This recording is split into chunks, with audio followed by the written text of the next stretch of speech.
Jadi artinya bahwa kalau kita lihat Jakarta bagian selatan, kita lihat pembangunan awal kota baru yang itu daerah Kebayoran Baru. Kebayoran Baru dulu namanya bukan Kebayoran Baru. Apa itu Bang? Namanya dulu Bebayuran. Bebayuran. Di situ banyak pohon jati bayur. Oh pohonnya banyak. Itu bukan Kebayoran Lama, bukan Kebayoran Baru. Itu yang harus diketahui bahwa wilayah Jakarta Selatan punya historis. CSW itu tempat kantor pemborongnya, kontraktornya. Oh iya tuh. Gitu. Sekarang jadi dibagi tuh ada Kebayoran Baru sama Kebayoran Lama. Tapi Pondok Labu tetap masih Tetep. nggak ada perubahannya. Betul. Nah kita sejalan dengan itu, kita kepengen tahu babe kita nih, Pak Haji Mat Ali, Bang. Kita mau tanya babe, bahwa nama Pondok Labu tuh sebenarnya nama apa sih? Kok orang-orang kalau bilang mau kemana Pondok Labu? Labu. Kagak ada terusannya. Nah ini yang paling tahu Pak Haji Mat Ali. Kira-kira asal Be, usulnya Be. Be. Bismillahirrahmanirrahim. Assalamualaikum warahmatullahi wabarakatuh. Waalaikumsalam warahmatullahi wabarakatuh. Asalnya Pondok Labu sebetulnya menamakan orang-orang silat zaman dulu tuh pesilat-pesilat yang tangguh ada di Pondok Labu. Pesilat tangguh. Berkumpul lah di sini. Berkumpul. Kalau kumpulnya zaman dahulu bilang itu berlabuh. Berlabuh. Pesilat-pesilat di sini orang yang sakti-sakti gitu. Oh. Makanya kalau dibilang Pondok Labu dulunya sebelum ada kita nih tidak bisa dimasukin penjajah. Makanya kalau diseret ke sana sejarahnya terlalu jauh. Oh iya. Lagi sedikit aja. Jadi ini Pondok Labu ini guru-guru silat ini yang jago-jago yang sakti-sakti kumpul di sini. Di Pondok Di Labu. sini. Siapa yang mau Belajar. menuntut ilmu, pondoklah di sini. Mondok. Pondoknya di mana tempat berlabuhnya orang-orang sakti di sini. Waduh. Subhanallah. Sakti. Di sini nggak bisa dimasukin Penjajah. penjajah. Aduh. Waktu itu penjajah liwat di mana ada kampung, nggak ada kampung. Kelihatan. Penjajah di dalamnya jago-jago silat semua. Oh. Banyak. Karena liciknya penjajah ini panjang jadinya. Iya, Nggak apa apa-apa, mesti nggak dipanjangin. apa-apa, kita jadi paham. Biar pada semua tahu, ya kan? Begitu. Karena liciknya penjajah, Mm-mm. dicarilah bagaimana tuh Pondok Labu bisa lemah. Begitu. Oh begitu kan. Terus? Katanya orang kita juga yang Ya, kagak beres. beres. Ya diunjukin lah. Eh. Urat nadinya dipotong. Waduh. Urat tadi dipotong. Kita nggak ceritain urat nadinya dipotong di mana. Iya. Dipotong lemah langsung. Masuklah Belanda. Masuk penjerang Ini sini. terlalu Ya, panjang nih. Iya nggak apa-apa. Ya apa masuk Belanda tuh Mesti terus. dipajangin. Masuklah Belanda, ditangkaplah abangnya Haji Ipin. Oh, dan Abangnya abangnya Haji Haji Ipin Ipin. ditangkap tuh. Ya, ditangkap 3 orang sama Kinding sama bapaknya Haji Murtaba. Mm-mm. Di penjara lah yang sekarang kota tua tuh. Kota tua, ya di bawah terowongan tuh. Ya, Iya. abangnya Haji Ipin itu bolos dari situ. Molos. Oh. Makanya Haji Ipin itu dikejar-kejar sama itu sama Belanda karena abangnya itu lolos dari situ. Subhanallah. Lolos. Itu kita nggak ceritain yang sana, dia lolos dari situ, dia nggak sudah mati. Kayak saya dapat ilmu dari dia tuh sebetulnya masih hidup.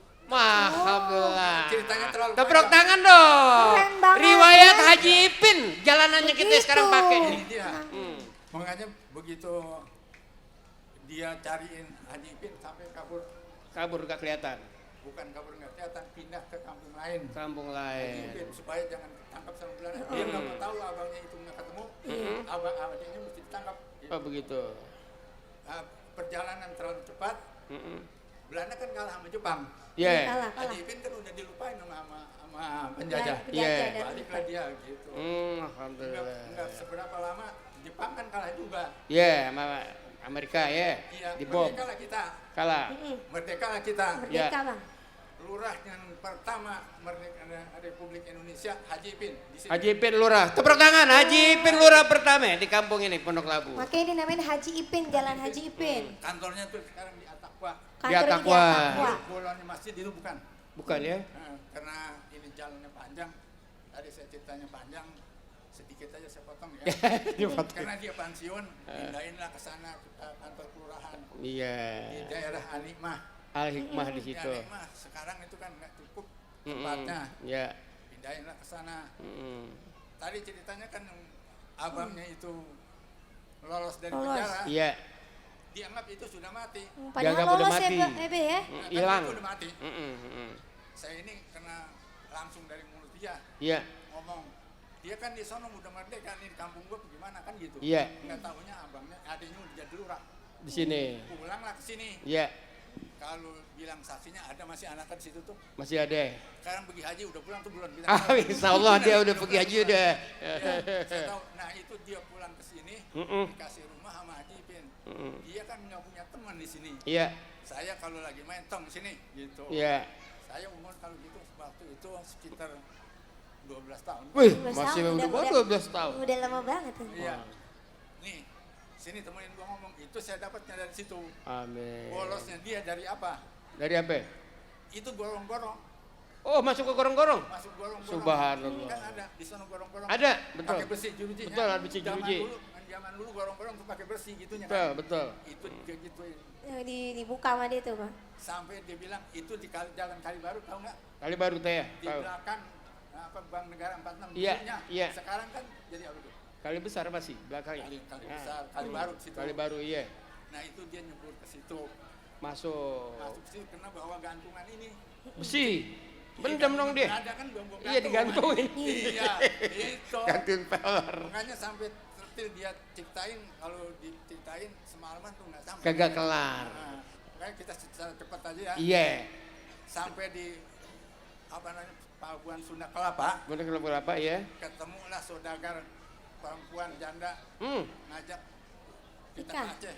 Oh, ke Aceh. Ke Aceh. Pindah ke Aceh. Diudak, kan nggak masuk Belanda di Aceh. Iya, belum dijajah Belanda. Nggak bisa waktu masuk itu. Belanda. Itulah dia sampai ke Aceh. Itu pulangnya ketemu saya. Iya. Itu saya tahu ceritanya kayak gitu. Sampai Alhamdulillah. Haji Ipin adiknya itu jadi lurah, dia baru pulang. Masa, tepuk tangan dulu dong. Ini kisah yang begitu sahdu, yang begitu panjang, yang cuman Pak Haji Ahmad Ali yang paham itu. Karena apa? Dia orang tua yang satu-satunya ditemuin sama kakaknya Haji Ipin. Yang lurah. Jangan sampai lupain sejarah.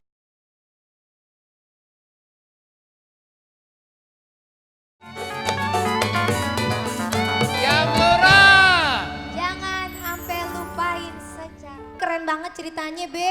Bahwa ternyata dari orang-orang sakti ya di sini perkumpulan. Besok-besok saya cari orang Pondok Labu aja, Pak ya. Iya, kalau ini masih Sakti kosong, semua. dia masih kosong nih. Masih kasih. Ya kita kasih Ustadz Abdul Karim, bagaimana cara pembina yang sekarang masih ditinggalin sama Pak Haji Ipin ini. Assalamualaikum warahmatullahi wabarakatuh. Waalaikumsalam warahmatullahi wabarakatuh. Pertama mungkin saya tidak bicara sejarah ya, Iya. karena ibarat saya ngelukis, ibarat lukisan udah cakep. Udah sampaikan oleh orang tua kita Bapak Haji Matali. Iya. Lukisan kalau udah cakep, kalau saya tambah-tambahin bukan makin cakep, bisa juga jadi jelek. Pelobotan ya. Oleh karenanya sedikit saja saya ingin menambahkan, Bapak Tua Haji Ipin itu seperti yang Bapak Tua Haji Matali katakan tadi, yang beliau katakan punya saudara yang orang anggap udah nggak ada, Iya. yang anaknya sekarang lagi pergi haji dan belum pulang memang. Benar. Iya. Itu namanya Bapak Tua Haji Jaman bin Haji Oncing. Nah anaknya mungkin kalau warga sini kenal Bapak Nurdin Jaman atau Bapak Nuriman dan almarhum Bapak Jamaluddin. Kerace ya.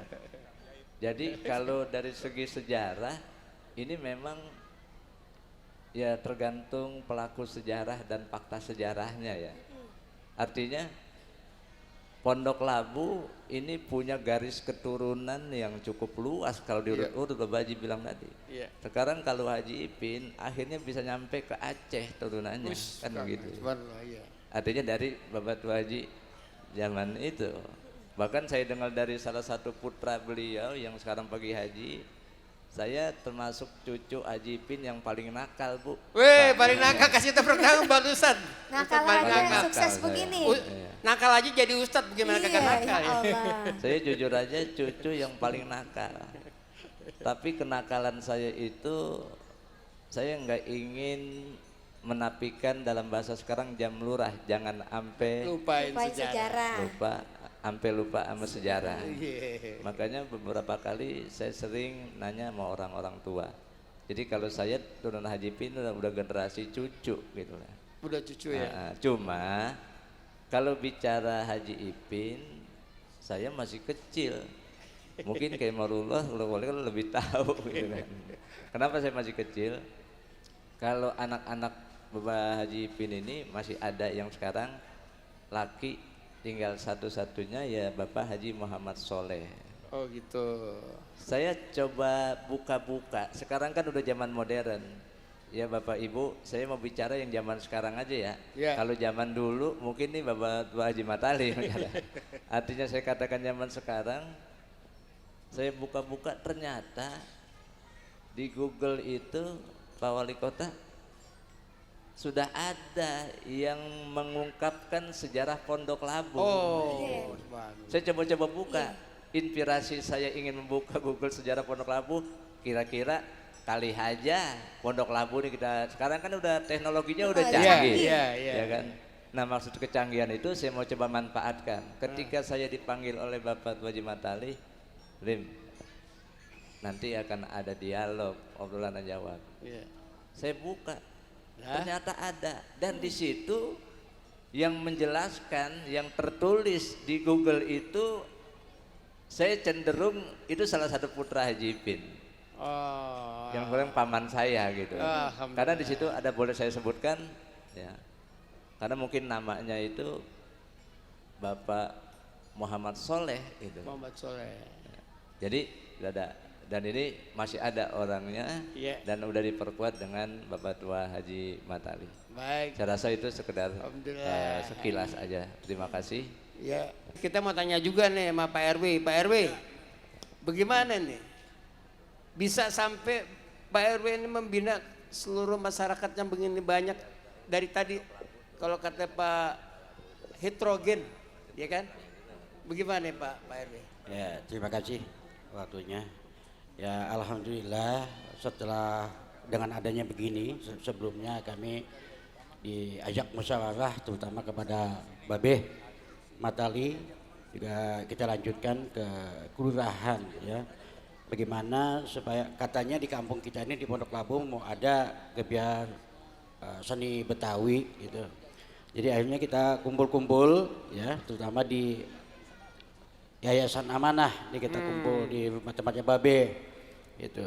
Akhirnya kita sepakat ya untuk mengadakan seni Betawi atau seperti apa yang kita saksikan sekarang ini. Itu.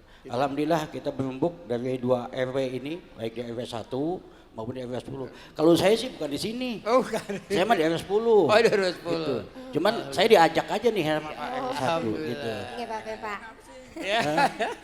Gitu. Jadi kita sepakat sama-sama untuk diadakan di sini gitu. Alhamdulillah, dan kita sangat bangga sekali dan kita sangat bangga dan kita dukung Bapak Wali Kota kita, dan mudah-mudahan ini semuanya ke depan bisa berjalan dengan baik. Iya. Gitu. Yang murah. Jangan sampai lupain sejarah.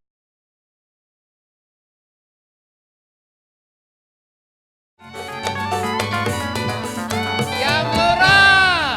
Jangan sampai lupain sejarah. Baik, Pak RW udah, sekarang Pak Wali nih, Bang.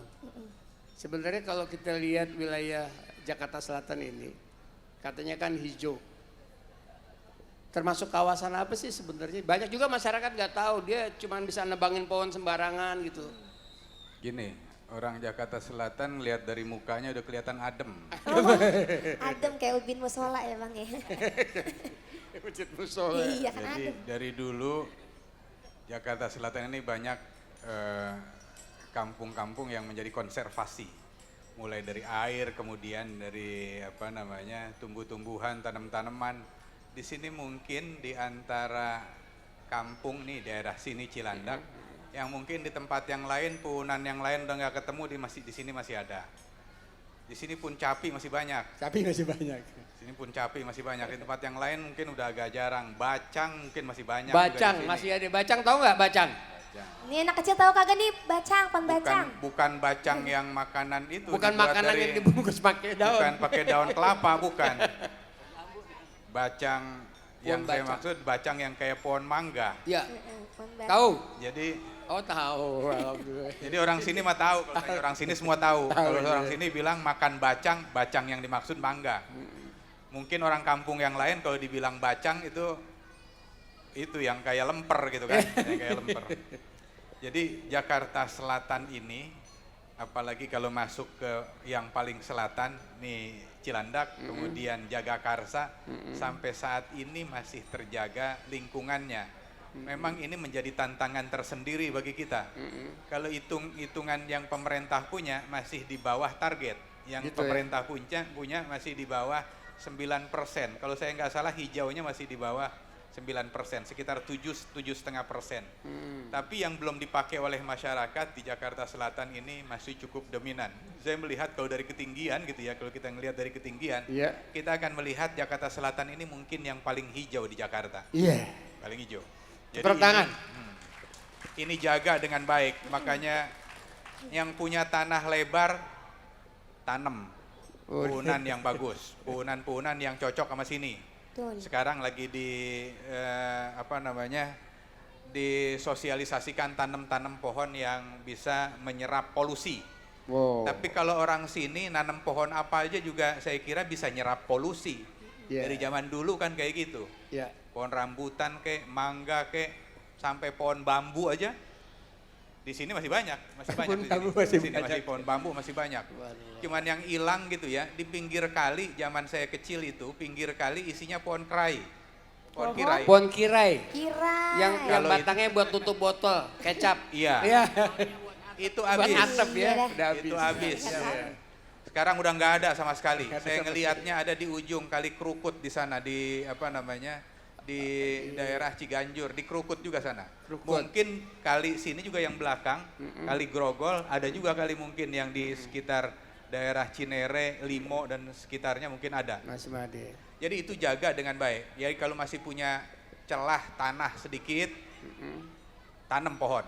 Kalau nggak punya tanah, taruh di pot. Di pot. Sekarang ada cara lagi, itu yang kita namakan sebagai taman gantung, vertical garden Vertical namanya. Kalau garden. bahasa kerennya vertical garden. Ini di sini nih garden. misalnya, Gimana itu? misalnya di tempat kita nih di gedung-gedung begini nih. Digantung. Ini bagus juga, ditaruh, digantung di Oh, vertical tembok-temboknya. garden Suasana jadi lebih adem gitu ya. Iya, lebih sejuk. Emang sih sekarang masih adem, tapi saya kira kalau ditambahin gitu-gitu Tambah semuanya adem. akan lebih bagus lagi. Nanti saya minta para lurah, para camat memperhatikan hal-hal seperti itu. Amin. Sekarang lagi digalakkan vertical garden. Jaga Jakarta Selatan, lingkungan kita dengan baik. Mudah-mudahan anak cucu kita masih bisa menghirup udara segar. Amin. Ya, Bu.